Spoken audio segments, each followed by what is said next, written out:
हमारे आज के मेहमान खुसूसी और वो अजीम शख्सियत कि जिनको जब से जिम्मेदारी मिली मजहबी तौर पर मजहबी जमात जो सियासत के अंदर है, जब से इनको जिम्मेदारी मिली एक तब्दीली रूनमा होती हुई नजर आई। उन्होंने पूरे पंजाब को बेदार किया। मुद्दतों बाद बेचता है साकी ऐसा मस्ताना, उनकी शख्सियत की नज़र मुद्दतों बाद बेचता है साकी ऐसा मस्ताना, बदल देता है जो बिगड़ा हुआ दस्तूर मैखाना।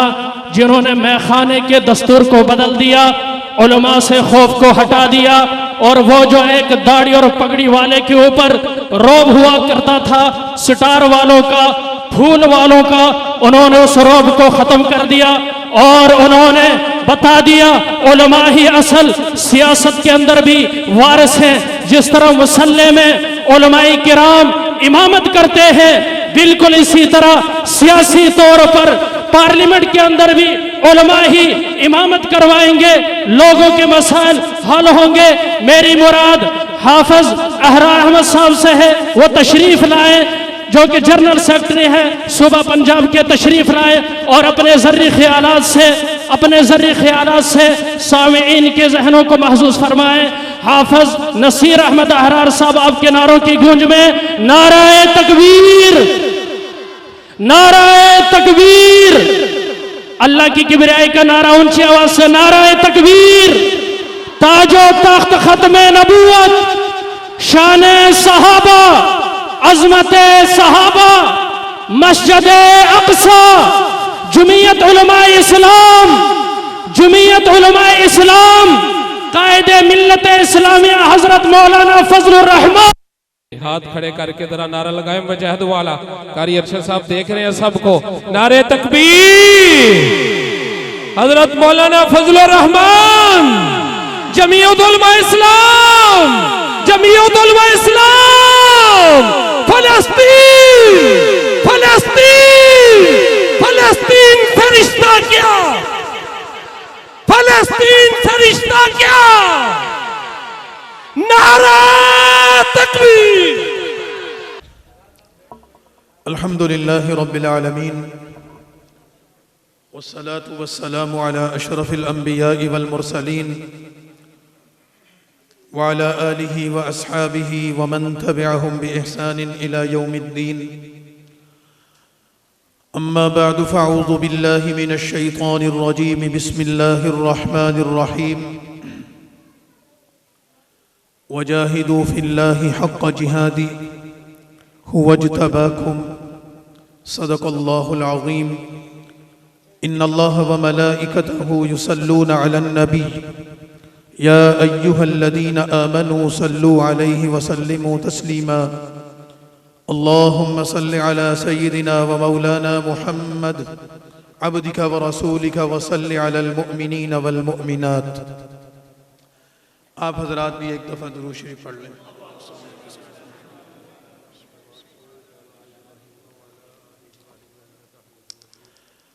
हजरात उलमाए किराम,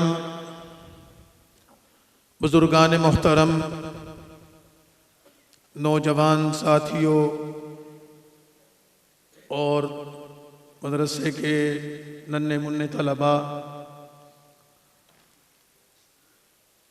आज पहली मर्तबा आपके इस इदारे में हाजिर होने का शर्फ हासिल हो रहा है। अल्लाह ताला से दुआ है कि अल्लाह ताला हमारी इस मजलिस में हाज़िरी को कबूल फरमाए। मुख्तलिफ़ उलमाए किराम ने मुझसे पहले मुख्तलिफ़ उन्वानात पर आपके सामने बात की है और यकीनन मेरे बाद भी मुख्तलिफ हज़रात आपसे हम कलाम होने वाले हैं। मैं ज़्यादा तफसील से नहीं, मुख्तसर वक्त में 2-3 गुजारिशात पेश करना चाहता हूँ।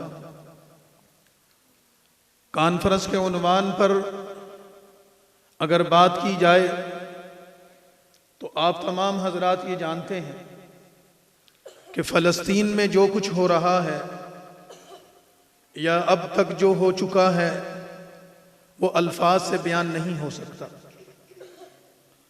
वो सरजमीन जिसे नबियों की सरजमीन कहा गया है, कुरान करीम जिसके बारे में कहता है अल्लज़ी बारकना हौलहु लिनुरियहु मिन आयातिना,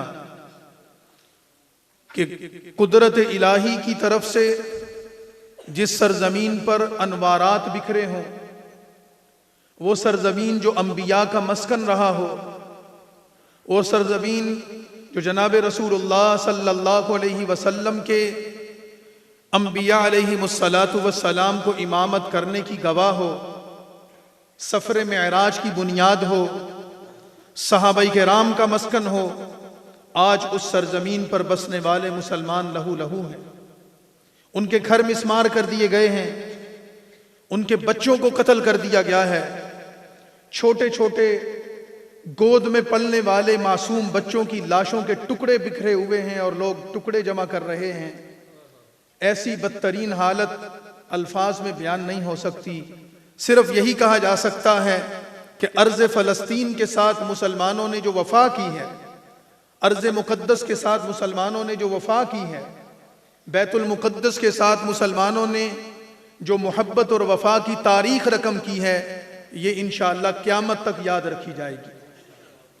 जहां तक इसराइल का किरदार है, उसकी बर्बरियत है, उसका जुल्म सितम है, तो उसके बारे में हमारा मौक़िफ़ तो वाज़ेह है कि इसराइल एक नापाक वजूद है, एक दरिंदा है। इस सरजमीन को जिसको इसराइल का नाम दिया गया है, वो एक गासिब ताकत और कुव्वत है जिसने मुसलमानों की जमीन पर कब्जा करके नाजायज इक़्तिदार कायम कर रखा है। और मेरे कायद के अल्फाज में वो इसराइल एक मुल्क या रियासत नहीं, बल्कि वो अमेरिका का पालतू कुत्ता है, और उसका वो नापाक वजूद जिसके हाथों से मुसलमानों का लहू बह रहा है। हम सरहदात की वजह से मजबूर हैं, हम जुगरियाफियाई पाबंदियों की वजह से मजबूर हैं, वरना हमने अलल ऐलान ये बात कही है कि आज मुल्कों को खोलो, सरहदों को खोलो, जुगरियाफियाई पाबंदियों को ख़त्म करो। पाकिस्तान का मुसलमान अपनी जान का नजराना पेश करेगा और फ़लस्तीन की हिफाजत के लिए तैयार हो। ये हमारा ईमान है। ये बात हम जज्बात की बुनियाद पर नहीं कह रहे, ये बात हम किसी वक्ती जोशो खरोश की बुनियाद पर नहीं कह रहे, बल्कि हरमैन का तकद्दुस, हरमैन की हिफाजत, हरमैन का एहतराम, ये हमारे ईमान का बुनियादी हिस्सा है, ये हमारे ईमान की बुनियाद है। और वो मुसलमान नहीं हो सकता कि जिसके दिल में हरमैन की मोहब्बत और एहतराम मौजूद ना हो। हरमैन की सरजमीन पर किसी मुसलमान को तकलीफ पहुंचे और मुसलमान का दिल ना धड़के, मुसलमान बेचैन ना हो, मुसलमान बेकरार ना हो, वो ईमान वाला हो नहीं सकता। लेकिन आज एक तरफ वो हालात हों कि जिन हालात में फ़लस्तीन के मजलूम मुसलमानों की वो बेबसी की हालत, फ़लस्तीन के मजलूम मुसलमानों की वो सिसकती हालत कि जहां इंसानियत का इंसानी अलमिया पैदा हो चुका है, वहां दूसरी तरफ दुनिया के ममालिक खामोश हैं, तंजीमें खामोश हैं, इदारे खामोश हैं, रियासतें खामोश हैं। आप पूरी दुनिया की क्या बात करते हैं? इस्लामी ममालिक खामोश हैं, इस्लामी ममालिक के फौजों के सरबराहान खामोश हैं, इस्लामी ममालिक की तंजीमें खामोश हैं, सख्तियात खामोश हैं। वो इदारे और वो जमातें जो दुनिया में कुत्तों और बिल्लों के हुकूक की बात करते हैं, जानवरों के हुकूक की बात करते हैं, वो इंसानियत की सिसकती हुई इंसानियत के और टुकड़े टुकड़े होते इंसानियत के और बिलकते हुए बच्चों पर खामोश हैं। इन हालात में जब सारी इंसानियत खौफ की वजह से खामोश थी, पाकिस्तान से एक आवाज बुलंद हुई, एक आवाज बुलंद हुई, और वो आवाज जमीयत उलमा इस्लाम के सरबराह मौलाना फजलुर रहमान की थी, जिन्होंने पाकिस्तान के चौकों पर, चौराहों पर, पाकिस्तान के मैदानों पर लाखों के इज्तिमाआत करके तूफान अक्सा के नाम से लाखों लोगों को जमा करके उम्मत मुस्लिमा को भी बेदारी का पैगाम दिया और इसराइल को भी ये पैगाम दिया कि हम तुमसे इजहार नफरत भी करते हैं और हमें मौका मिला तो इंशाअल्लाह हम तुम्हें निशान इबरत भी बनाएंगे।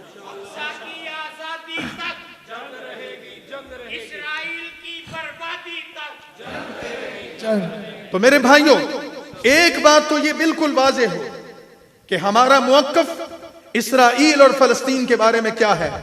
ये सिर्फ मेरा मौक़िफ़ नहीं है, ये सिर्फ मेरी जमात का मौक़िफ़ नहीं है, मेरे मकतब फ़िक्र का मौक़िफ़ नहीं है, ये पाकिस्तान की रियासत का मौक़िफ़ है। पाकिस्तान की रियासत ने अपने लिए जिन बुनियादी तरजीहात को तय किया था, उसमें यह तय किया था कि पाकिस्तान इसराइल को कभी तस्लीम नहीं करेगा। आज भी पाकिस्तान के पासपोर्ट पर यह बात लिखी गई है कि यह पासपोर्ट दुनिया के हर मुल्क के लिए काबिल इस्तेमाल है सवाए इसराइल के। तो पाकिस्तान की रियासत ने यह तय किया। पाकिस्तान की तारीख ये बताती है, और पाकिस्तान को यह तारीख किसने दी है? पाकिस्तान की रियासत का यह ज़हन किसने बनाया है? पाकिस्तान की रियासत का यह ज़हन यहां के जर्नलों ने नहीं बनाया। पाकिस्तान की रियासत का यह ज़हन यहां के जजों ने नहीं बनाया। पाकिस्तान की रियासत में यह बात लिखवाने वाले यहां के सियासतदान और ब्यूरोक्रेट नहीं है। पाकिस्तान की रियासत और उसके वजूद में यह बात डालने वाले, पाकिस्तान की रियासत के खमीर में यह चीज डालने वाले मेरे अकाबिर हैं, जो आज से 100 साल पहले भी यह बात कह रहे थे कि फलस्तीन की सरजमीन मुसलमानों का, किसी फलस्तीन की जमीन के किसी टुकड़े को किसी यहूदी के हाथ बेचना हराम है। जमीयत उलमा हिंद के पहले सदर मुफ्ती कफायतुल्लाह देहलवी ने 1919 और 1920 में यह फतवा दिया था कि कोई फलस्तीन का मुसलमान अपनी जाती जमीन को भी किसी यहूदी के हाथ नहीं बेच सकता, उसका यह अमल हराम होगा। क्योंकि आज तुम ये सरजमीन जिन यहूदियों के हाथों पर बेच रहे हो, कल यही यहूदी यहां तुम पर मुसल्लत होकर तुम्हारे किबला अव्वल को तुम्हारे लिए मुश्किलात पैदा कर देंगे और गैर महफूज बना देंगे। वो फतवा जो हमारे अकाबिर की बसीरत बता रहा था। इसराइल का वजूद तो 1948 में हुआ, लेकिन हमारे बुजुर्ग 1920 में ये बता रहे थे कि इस जमीन को फरोख्त ना करो, इस सरजमीन की हिफाजत करो, ये यहूदी यहां आकर तुम्हारा जीना हराम कर देंगे। यहां से एक बात निकली, वो समझानी आपको।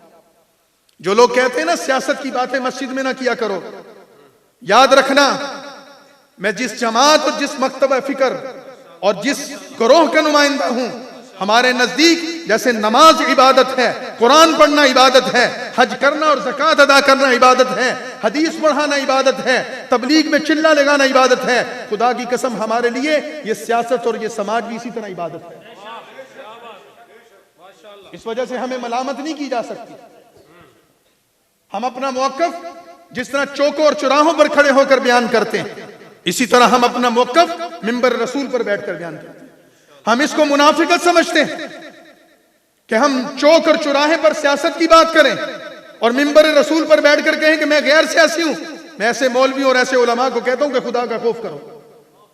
मैं ऐसे दीनदार लोगों को कहता हूं, मस्जिद में बैठकर तो ये बताते हो कि रसूलुल्लाह सल्लल्लाहु अलैहि वसल्लम ने सियासत की थी, रसूलुल्लाह सल्लल्लाहु अलैहि वसल्लम ने मस्जिद में बैठकर अदालत लगाई थी, रसूलुल्लाह सल्लल्लाहु अलैहि वसल्लम ने मस्जिद में बैठकर रियासत और मुल्क के फैसले किए थे, और अपने बारे में कहते हो कि मैं अपनी मस्जिद को सियासत से पाक रखना चाहता हूं। या सीरत को बयान करना छोड़ दो, या बयान करते हो तो उस पर अमल भी करो। हिंदुस्तान में बैठकर मुफ्ती कफायतुल्लाह देहलवी ये फतवा दे रहे हैं कि फलस्तीन की जमीन बेचना हराम है, और फलस्तीन वालों को यह समझ नहीं आई। ये समझिए, जो सियासी बसीरत आपके अकाबिर के पास मौजूद थी, वो उस जमाने में उस वक्त की फलस्तीन की क़यादत के पास मौजूद नहीं थी। अगर फलस्तीन की क़यादत के पास ये सियासी बसीरत मौजूद होती, खुदा की कसम आज ये हालात ना, ये यहूदी बस्तियां कैसे कायम हुई, इसराइल की रियासत कैसे बनी, वहां पर आकर पूरी दुनिया से यहूदी कैसे आबाद हुए, एक लंबा मसला है। आप लोगों ने कालिमों में पढ़ा होगा, तजदियों में सुना होगा, किताबों में पढ़ा होगा। जिसका जो ज़ौक़ होगा, जिसके पास जो मालूमात होंगी, मैं उसमें कोई इजाफा नहीं कर सकता। मैं ये बताना चाहता हूं कि इसराइल का वजूद ऐसे नहीं आया, इसराइल की रियासत ऐसे कायम नहीं हुई, उसमें हमने भी बेबसीरती दिखाई थी। वहां के मुसलमानों ने गैर सियासी फैसले किए, वहां की मुसलमान क़यादत के पास सियासी बसीरत मौजूद नहीं थी, जिसके नतीजे में उसकी सजा आज उनकी नस्लें भुगत रही है। तो जो लोग हमें सबक देते हैं कि मौलाना सियासत की बात ना करें, वो पाकिस्तान को भी फलस्तीन बनाना चाहते हैं, वो इस मस्जिद को भी मस्जिद अक्सा बनाना चाहते हैं, वो यहां के मदरसों को भी बंद करना चाहते हैं, आज आप सियासत से किनारा कश हो जाएं, आज आपकी क़यादत सियासत से किनारा कश हो जाए। सियासत का मतलब क्या है? जब आप सियासत करते हैं, सियासी मामलात में दखील होते हैं, सियासी मामलात में मुदाखलत करते हैं, दर हकीकत आप इक़्तिदार अपने हाथ में लेना चाहते हैं। लोग कहते हैं कि मौलाना साहिबान और उलमा इक़्तिदार के पीछे जा रहे हैं। बिल्कुल हम इक़्तिदार के पीछे जा रहे हैं। क्या ये मुल्क और ये इक़्तिदार और ये ईवान तुम्हारे बाप की जागीर है? क्या इस मुल्क और इस कौम के मुकद्दर में लिख दिया गया है कि यहां हमेशा बेदीन हुक्मरान होंगे? तुम्हें शर्म नहीं आती ये बात करते? मुल्क बनाया ला इलाहा इल्लल्लाह के नाम पर और उस मुल्क पर मुसल्लत कर दिए जिनको कलिमा पढ़ना नहीं आता। पार्लियामेंट पर अस्माउल हुस्ना लिख दिए और उस पार्लियामेंट की छत के नीचे वो लोग बैठे जिनको वुजू और गुस्ल का तरीका नहीं आता। आइन में ये लिख दिया कि यहां कुरान और सुन्नत बालादस्त होंगे, हाकमियत आला अल्लाह ताला की होगी। ये पाकिस्तान के आइन में ये बात लिखी गई है। कुरान और सुन्नत यहां बालातर होंगे। कुरान और सुन्नत के कानून पर किसी दूसरे कानून को तरजीह नहीं दी जाएगी। हाकमियत आला अल्लाह ताला की होगी। कुरान और सुन्नत के मुनाफी इस मुल्क में कोई कानून नहीं बन सकेगा।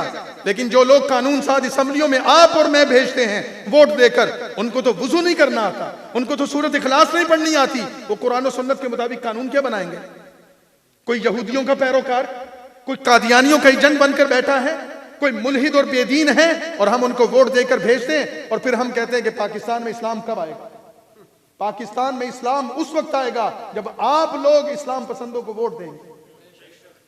वोट तो आप दें गैर इस्लाम पसंदों को, वोट तो आप दें बेदीन लोगों को, वोट तो आप दें जागीरदारों और वडेरों को, वोट तो आप दें अपनी बरादरी की बुनियाद पर, अपनी कौमियत की बुनियाद पर, अपने इलाके के मसाइल की बुनियाद पर, वोट तो आप दें अपने दोस्ती यारी की बुनियाद पर। और फिर आप कहें मौलाना फजल रहमान ने जमीयत उलमा ने इस्लाम के लिए क्या किया? पहले अपने किरदार पर तो गौर करो, पहले अपना एहतसाब तो करो।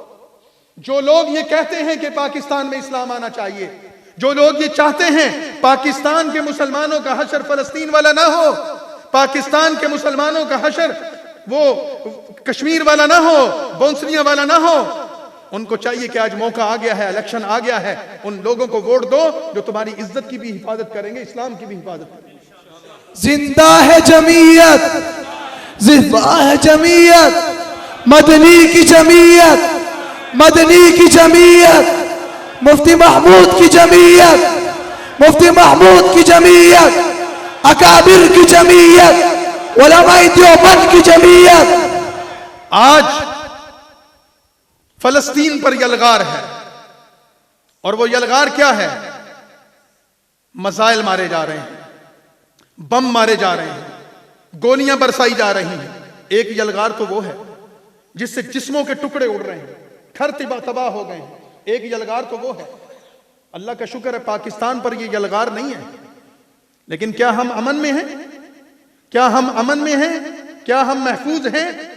एक यलगार वो है जो आपके जिस्म को छलनी करती है, एक यलगार वो है जो आपके घर को मिसमार करती है, एक बम और मजाइल वो है जो आपके जिस्म के टुकड़े करता है, और एक बम, एक यलगार फिक्री यलगार है जो पाकिस्तान में आपके घरों में दाखिल हो चुकी है। मुसलमान के घर में पैदा होने वाला बच्चा मुसलमान नहीं रहा, उसकी फिक्र मुसलमानों वाली नहीं है, उसका नजरिया मुसलमानों वाला नहीं है, उसका अखलाक मुसलमानों वाला नहीं है, उसका किरदार मुसलमानों वाला नहीं है, उसकी पसंद और नापसंद मुसलमानों वाली नहीं है।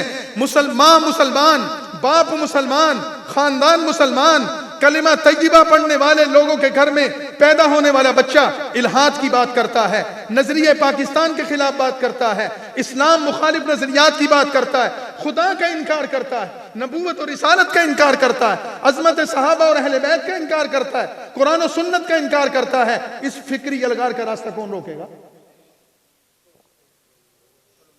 इस तूफान का रास्ता कौन रोकेगा? मगरबी तहजीब का गंदा सैलाब हमारे घरों में दाखिल नहीं हो रहा, हमारे बच्चे उससे मुतासिर नहीं हो रहे, हमारी बच्चियां उससे मुतासिर नहीं हो रही। हम अपने बच्चों को स्कूल, कॉलेज और यूनिवर्सिटी भेजते हैं, पढ़ने के लिए भेजते हैं, तालीम और हुनर सीखने के लिए भेजते हैं, वो वहां से बेदीन और किरदार बनकर वापिस आते हैं। इसका रास्ता कौन रोकेगा?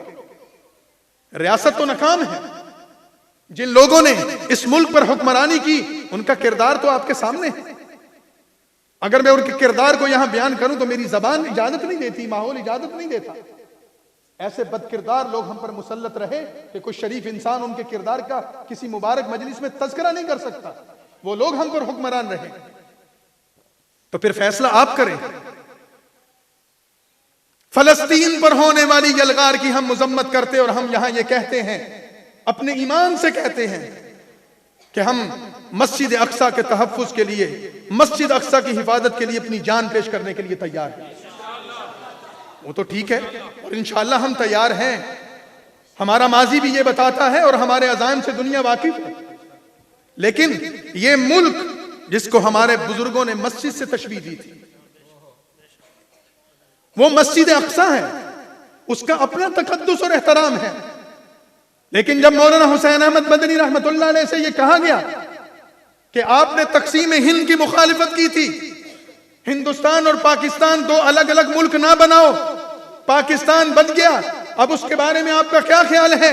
वही मौलाना हुसैन अहमद मदनी जिन्होंने रोज़े रसूल पर बैठकर हदीस रसूलुल्लाह का दर्स दिया, वो मौलाना हुसैन अहमद मदनी जिन्होंने रसूलुल्लाह सल्लल्लाहु अलैहि वसल्लम के दर अक़दस पर जाकर सलाम पेश किया, अस्सलामु अलैकुम या रसूलुल्लाह, तो दुनिया ने सुना के जवाब आया वालेकुम अस्सलाम या वलदी। वो हुसैन अहमद मदनी इस मुल्क की ताबीर क्या करके गए थे? वो हुसैन अहमद मदनी ये फरमा कर गए थे, ये मुल्क की तकसीम की मुझसे बात ना करो। मस्जिद के बनने से पहले इख्तलाफ हो सकता है, यहां बनाओ या यहां बनाओ, ऐसे बनाओ या ऐसे बनाओ, लेकिन जब मस्जिद बन गई वो सारे मुसलमानों के लिए मुकद्दस हो जाती है। व अन्नल मसाजिद लिल्लाह। पाकिस्तान बनने से पहले हमारा इख्तलाफ था, जब ये सरजमीन वजूद में आ गई, हर मुसलमान को चाहिए कि इसकी हिफाजत के लिए किरदार अदा करे। अमीर शरीयत सैयद अताउल्लाह शाह बुखारी के नाम से कौन वाकिफ नहीं है? नाम तो हम उनका लेते हैं। उन्होंने इन्हीं हालात के तनाजुर में जब ये कहा गया कि पाकिस्तान का वजूद, पाकिस्तान की बका, तो अमीर शरीयत ने फरमाया था कि पाकिस्तान पर उठने वाली कोई मैली आंख, कोई मैला हाथ सबसे पहले अताउल्लाह शाह के गिरेबान पर आएगा। हम इस मुल्क की हिफाजत के लिए अपनी जान पेश करेंगे। इस मुल्क को बनाने वाले भी हमारे बुजुर्ग थे, इस मुल्क की बका के लिए कुर्बानियां देने वाले भी हमारे बुजुर्ग हैं, और इस मुल्क का मुस्तकबिल भी इंशाअल्लाह हम लोग। ये किसी के बाप की जागीर नहीं है, हम इससे ला ताल्लुक नहीं रह सकते। तो ये भी तो मस्जिद से तशबीह दी जिस मुल्क को, जिसको पाक सरजमीन कहा गया। मेरे भाइयों, आज आपने उसको बेदीन लोगों के सुपुर्द कर दिया। पार्लियामेंट में बेदीन, बदकिरदार, बदअखलाक, जालिम और जाबिर लोग जाकर आपकी और मेरी नस्लों का फैसला करते हैं, आपके और मेरे मुकद्दर का फैसला करते हैं, और हम सिर्फ यहां आंसू बहाने के अलावा कुछ नहीं कर सकते। आने वाला इलेक्शन आपके और मेरे इख्तियार में है। हम इन लोगों का एहतसाब करें, चुन चुन कर इनके वजूद को निशाना बनाएं, और हम ये साबित करें कि पाकिस्तान में रहने वाले इस्लाम के अलावा किसी चीज को पसंद नहीं करते। पाकिस्तान में अगर निजाम चलेगा तो कुरान और सुन्नत का चलेगा, पाकिस्तान में अगर निजाम चलेगा तो अदल और इंसाफ का चलेगा, पाकिस्तान में अगर निजाम चलेगा तो वो मुहम्मद रसूलुल्लाह का चलेगा, सैयदना अबू बकर, उस्मान और अली का चलेगा, किसी का नहीं चलेगा। तो ये कौन लाएगा? वो लोग लाएंगे जिनका मैं नाम लेना पसंद नहीं करता, मेरा मिजाज नहीं है, मैं सिर्फ अपनी बात करता हूं। वो पार्टियां लाएंगी जिनकी रातें कुछ और बताती हैं, जिनके दिन कुछ और बताते हैं, जिनके बारे में मौलाना फजल रहमान ने यह बात फरमाई थी कि जिनके किरदार से ऐसा ताफुन उठ रहा है कि उसकी दास्तानें लॉस एंजलिस से लेकर और डी चौक इस्लामाबाद तक फैली हुई, वो बताएंगे, उलमा बताएंगे, पाकीज़ा लोग बताएंगे, जिनका किरदार भी उजला है, जिनका माजी भी उजला है, जिनका मुस्तकबिल भी रोशन है, जो इस मुल्क के लिए कुर्बानियां देने वाले, इस मुल्क की खिदमत करने वाले। लिहाजा आप हजरात को उठना होगा। मैं उलमाए किराम से दस्त बदस्त अर्ज कर रहा हूं, हमें आपस के तफरकों को, आपस के इख्तलाफात को छोड़ना होगा। ये फिरका बंदियों ने हमें बर्बाद और तबाह करके रख दिया है। ये मसालिक की तकसीमात ने और ये उन्वानात ने, इससे हमने कोई मुल्क और कौम की खिदमत नहीं की है। कुछ अरसे के लिए इसको पसे पुश डालिए। आज आलम अरब टुकड़े टुकड़े हैं। क्या अरब दुनिया के पास वसाइल नहीं? क्या अरब दुनिया के पास फौजें नहीं? क्या अरब दुनिया के पास पैसा नहीं? क्या अरब दुनिया के पास टेक्नोलॉजी नहीं? दुनिया की हर चीज उनके पास मौजूद है, लेकिन अगर नहीं तो वहदत नहीं है, और उसके नतीजे में अरबों के सामने उनकी नस्ल कुशी की जा रही है और वो अपने बच्चों को नहीं बचा सके। क्या पाकिस्तान में हम उस वक्त का इंतजार कर रहे हैं? देवबंदियत की बात अगर हम करते हैं, देवबंदियत में शेखुल हिंद महमूद हसन से बड़ा देवबंदी कोई नहीं। मौलाना महमूद हसन देवबंदी रहमतुल्लाह ने ये बात फरमाई थी कि मैं माल्टा के कैद खाने में बैठकर उम्मत मुस्लिमा के जवाल पर गौर करता रहा, उन असबाब पर गौर करता रहा, और माल्टा की तन्हाइयों ने, उस कैद खाने की तन्हाइयों ने मुझे ये बताया उम्मत मुस्लिमा के जवाल के दो ही बड़े सबब हैं, या हमने कुरान को छोड़ दिया है या हमने आपस में इख्तलाफात पैदा कर दिए। इन आपस के इख्तलाफात ने हमें कमजोर किया है। अगर हम चाहते हैं कि हमारी ताकत बढ़े, हम मजबूत हों, इस मुल्क की हम खिदमत करें, इस कौम की हम खिदमत करें, उलमाए किराम का कद बढ़े और उनकी इज्जत बढ़े, तो फिर उसके लिए एक बेहतरीन रास्ता यह है, आप दीन के जिस शोबे में काम कर रहे हैं, दीन की जो खिदमत कर रहे हैं, अल्लाह ने आपके लिए जो मुबारक काम मुकद्दर फरमाया है, आप उसको जारी रखते हुए सियासत के मैदान में जमीयत उलमा के दस्तों बाजू बनिए। मौलाना फजलुर रहमान का झंडा उठाइए। मौलाना फजलुर रहमान ने उलमा की इज्जत में इजाफा किया है, उलमा की, मसाजिद की, मदारिस की, तलबा की इज्जत और वकार में इजाफा किया है, और ऐसा इजाफा किया है आज पाकिस्तान की सियासी तारीख का, आज पाकिस्तान का कोई सियासी और मजहबी फैसला मौलाना फजलुर रहमान और उसकी जमात के बगैर नहीं हो सकता। किसी की जरूरत नहीं। तो लिहाजा इस मस्जिद में कोई आलिम बैठा है, किसी मकतब में, किसी खानकाह में कोई बुजुर्ग बैठा है, कोई नौजवान है, कोई दीनदार है, उसको चाहिए कि आने वाले इलेक्शन में वो जमीयत उलमा का दाई बने, उसका मुबल्लिग बने, इसको उसी तरह दीनी फरीजा समझे जिस तरह वो दीन के दीगर कामों को फरीजा समझता है। ये मुल्क है तो हम सब हैं, अगर ये मुल्क ना रहा तो हम नहीं रहेंगे। ये मसाजिद की रौनकें, ये मदारिस की रौनकें, ये खानकाहों की आबादियां, ये उलमा की शान और शौकत, ये तमाम की तमाम चीजें इस मुल्क के साथ जुड़ी हुई हैं। दुनिया इस मुल्क को तोड़ना चाहती है, टुकड़े टुकड़े करना चाहती है। इस मुल्क में रुकावट अगर कोई खड़ी है, इस मुल्क को एक ही चीज बचा सकती है, और वो ला इलाहा इल्लल्लाह है, उसके अलावा कोई चीज नहीं बचा सकती। क्या पाकिस्तान में सिंधु देश के नारे नहीं लग रहे? क्या पाकिस्तान में खैबर पख्तूनख्वा को अलग करने के नारे मौजूद नहीं? क्या पाकिस्तान में बलोचिस्तान को अलहदा मुल्क बनाने के नारे मौजूद नहीं? क्या पाकिस्तान को टुकड़े टुकड़े करने वाली कुव्वतें यहां काम नहीं कर रही? बलोचियत का नारा, सिंधी का नारा, बलोची का नारा, पंजाबी का नारा, पख्तून या सराइकी या हजारा का नारा इस मुल्क को नहीं बचा सकता। कौमियत या लिसानियत या इलाकाइयत का नारा इस मुल्क को नहीं बचा सकता। इस मुल्क को एक ही चीज बचा सकती है, वो कलिमा तय्यबा ला इलाहा इल्लल्लाह मुहम्मदुर रसूलुल्लाह। और ये कलिमा किसके पास है? ये किसी और जमात के पास नहीं है, ये उलमा के पास है, जमीयत उलमा के पास। उन लोगों के पास नहीं है जिनको सूरज इखलास पढ़नी नहीं आती, जो कुरान की कोई आयत सही नहीं पढ़ सकते, जो दीन की गलत तशरीहात आपके सामने पेश करते हैं। तो लिहाजा मैं आप हजरात से ये अर्ज कर रहा हूं, आज के इस प्रोग्राम के तवस्सुत से जितने मौजूदीन यहां मौजूद हैं, कि आज आप इरादा करके उठिए कि हमारी जिंदगी जैसे गुजर गई, हमने इस मुल्क के हालात को जैसे देखा, लेकिन हम अपनी नस्लों को ये मुल्क नहीं देकर जाएंगे। हम अपनी नस्लों को एक दीनदार पाकीदा पाकिस्तान देकर जाएंगे, और उसके लिए हम आज से कोशिश और मेहनत करेंगे, इस मुल्क के निजाम को बदलेंगे। और ये जिम्मेदारी बनती है हमारे ऐसे हर फर्द की जिसका वजूद इस मुल्क के साथ जुड़ा हुआ। हमारे आबा अजदाद ने ये मुल्क बनाया, हमारी नस्लों ने इस मुल्क में रहना, तो हमारे आबा अजदाद कुर्बानियां दी इस मुल्क को बनाने के लिए, हम कुर्बानी देंगे इंशाअल्लाह इस मुल्क को बचाने और चलाने के लिए। उसके लिए बेहतरीन प्रोग्राम, बेहतरीन दावत जमीयत उलमा इस्लाम की दावत है। मैं उलमा किराम से ये गुजारिश कर रहा हूँ, खुतबा से ये गुजारिश कर रहा हूँ, मुबल्लिगीन और दाई हजरात से ये गुजारिश कर रहा हूँ, आप दीन के जिन मौजूआत पर बात करते हैं आप कीजिए, आप दीन की जो दावत लोगों को देते हैं दीजिए, अल्लाह आपके लिए मुबारक करे। लेकिन लोगों से एक वादा जरूर लेकर जाया करिए कि जिस तरह तुम नमाज पढ़ते हो, उलमा पर एतमाद करते हो, रोजे के मसले पर उलमा पर एतमाद करते हो, निकाह और तलाक में उलमा पर एतमाद करते हो, जनाजे पर उलमा पर एतमाद करते हो, तुम जुमा और ईदैन में उलमा पर एतमाद करते हो। तुम्हारा दीन का कोई काम, दुनिया का कोई मामला उलमा के फतवे और मशवरे के बगैर नहीं होता। तुम सियासत में भी उलमा पर एतमाद करो, वो तुम्हारी क़यादत करें, वो इस मुल्क की क़यादत संभालें। इंशाअल्लाह इस मुल्क का मुस्तकबिल बेहतर होगा। ऐसे पाकीज़ा लोग जिनके यहाँ कोई करप्शन का केस नहीं है, जो बत्ताखोरी में मुलविस नहीं है, जो टारगेट किलिंग में मुलविस नहीं है, जिन्होंने इस मुल्क की खिदमत की है, इसको खाया नहीं है, इस मुल्क पर लुटाया है, इसको लूटा नहीं है, वो लोग जब इस मुल्क का इक़्तिदार संभालेंगे और इंशाअल्लाह संभालेंगे और इनके बगैर ये मुल्क नहीं चलेगा और ये आएंगे और इंशाअल्लाह इस मुल्क को उस मंजिल मकसूद तक पहुंचाएंगे। तो हम अगर उसके मुआविन बन जाएं, हम